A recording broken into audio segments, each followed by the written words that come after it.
First up, an international operation busted right here in our backyard. Polk County Sheriff Grady Judd calls it the biggest wiretap drug bust in the county's history. 85 people are now in jail, and investigators say millions of dollars worth of dangerous drugs are now off the streets. 10 Tampa Bay's Eric Glasper explains why wiretaps, they're not often used, but in this case, the sheriff says it was necessary.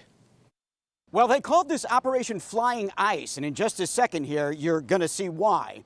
This was a 2-year multi-agency effort to disrupt an elaborate drug trafficking operation that started in Mexico and used U.S. airports and domestic flights for distribution, booking tickets and then sending suitcases filled with those drugs right through security.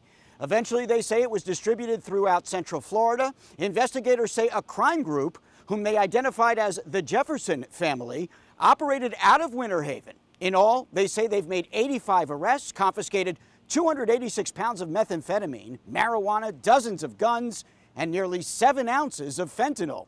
Okay, Grady, so what does all that mean?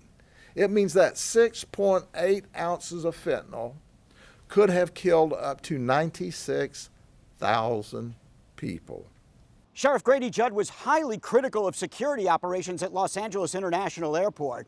He says several bags filled with drugs have made it past screeners at LAX undetected.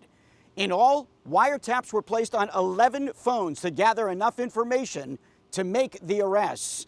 The sheriff says without those wiretaps, this operation would not have been possible.